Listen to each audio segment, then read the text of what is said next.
Bonsoir mes chers amis, c'est moi, voilà, donc en réaction par rapport à ce qui s'est passé hier entre la France et le Sénégal, on ne parlera pas de Tartampion face à l'Argentine,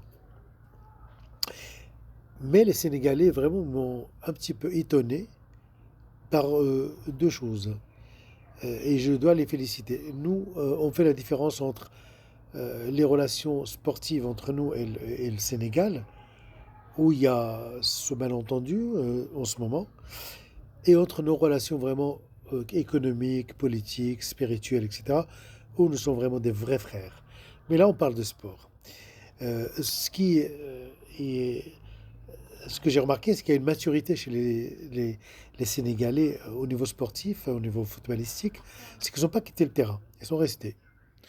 Alors, est-ce que c'est une maturité ou c'est parce que ils jouent à l'international et on va dire les choses face à des blancs et le complexe des blancs, c'est pas à écarter comme hypothèse. Mais il n'était pas. Alors, le deuxième exploit, c'est que. Bon, ils ont marqué un but quand même. Donc, c'est pas 3-0, c'est 3-1. Contrairement à. Je sais pas, à Tartampion qui peut-être il a perdu 3-0. Je pense que c'est la seule équipe qui n'a pas marqué de but, qui a perdu X à 0. Et, euh, et pourquoi les Sénégalais n'étaient pas la risée de tout le monde? Et ça, c'est le deuxième truc. Le premier truc, c'est la maturité des Sénégalais, bon gré mal gré, ou parce que ça se joue à l'international chez l'oncle Sam et avec toutes les nationalités. On n'est pas vraiment dans notre bazar africain. On peut faire ce qu'on veut en fait. Mais on est en face d'instances internationales, voilà, où la loi est respectée, où le sport est respecté. Pourquoi les gens, alors j'ai vu, je t'ai dit, oh, je t'ai dit, je vous ai dit que Tartampion il a perdu, je ne le nomme pas, mais pourquoi les Sénégalais n'est- n'étaient moqués par personne, sincèrement, à part nous les Marocains, parce qu'on a un passif avec vous, nos frères sénégalais, et on va continuer, on ne va pas vous lâcher, parce que vous étiez ingrats, vous avez mordu la main qui vous a été tendue, vous vous êtes assis sur tout ce qui faisait, ce qui fera toujours l'amitié et la fraternité entre nous.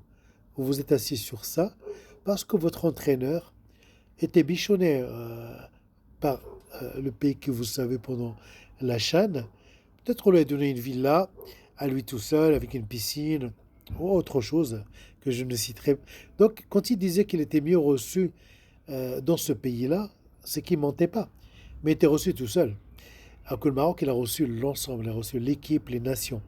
Il n'a pas reçu les personnes. Donc, Pape Thiaw, je pense qu'il disait vrai, parce qu'il parlait de sa personne. Et ça, c'est le problème de Tiers-Monde. C'est qu'il te dit que le pays est bien, ou, etc., par rapport à lui. Ce qu'il vit lui, s'il vit d'une belle maison, etc. Et il dit que c'est super, mais en sortant de sa villa ou de sa belle maison, s'il y a des nids de poules juste devant la maison, il s'en fiche.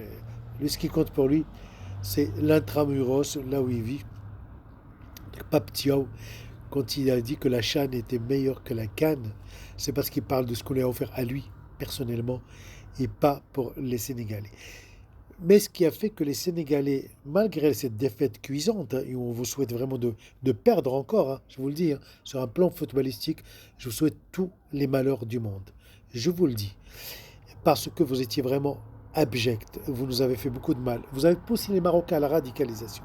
Jamais les Marocains n'ont fêté la défaite d'un autre pays. Mais vous nous avez poussé à ça. Et on ne va pas s'arrêter là. Et on va vous apprendre que notre animosité envers vous, elle n'est pas structurelle, elle est conjecturelle. Nous, on réagit par rapport à ce que vous avez fait et vous allez voir que les Marocains, quand ils font des choses, ils le font très bien, y compris ça. Mais pourquoi les gens, ben je parle de moi en tant que Marocain par rapport au Sénégal. Et je parle jamais de Tartampion parce que le monde entier se moque de Tartampion. Donc nous, on économise notre énergie pour se concentrer sur nos amis sénégalais, même dans leurs commentaires, dans les lives, etc. Ils sont très polis. Jamais un mot plus haut qu'un autre. Ils sont polis et ils critiquent avec un bon français, avec un français châtié, contrairement au pays que vous savez, il parle toujours en dessous de la ceinture parce que sa tête n'arrive qu'à la ceinture. C'est vraiment des nains historiques et de l'histoire. La chose qui a fait que les Sénégalais n'étaient pas manqués par le monde entier, parce qu'ils n'ouvrent pas leur gueule avant les matchs. Et ça, c'est vrai. Donc, en plus de la maturité gagnée par cette équipe sénégalaise qui ne quitte pas le terrain quand elle perd ou quand un pénalty est sifflé, aussi elle a une presse qui ne, qui ne dénigre pas l'adversaire en amont des matchs, bien que les Sénégalais ils ont tout cassé aux États-Unis. Donc, ça, c'est autre chose. Mais je dis, c'est le karma, c'est la justice divine. Et donc, c'est pour ça que les gens ne vous tombent pas dessus parce que vous n'avez pas une presse qui va dénigrer, insulter, dire que Messi n'a pas de valeur, que Messi et Ronaldo ne valent pas un joueur inconnu, incroyable. Mais je ne citerai pas ce pays parce qu'il ne mérite pas d'être cité, mais j'insinue ce pays. C'est pas parce que j'ai peur, je m'en fiche, mais il ne mérite pas qu'il soit cité dans mes vidéos parce qu'il ne vaut pas le coup. Je pense que le monde entier se moque de ce pays-là. Mais les Sénégalais, vous avez gagné mon respect. Vous êtes restés sur le terrain. Et d'une. Et de deux. Vous n'avez pas une presse grande gueule en amont des matchs qui va dire des choses. Et donc, ce qui fait que ça vous épargne quand on vous tombe dessus.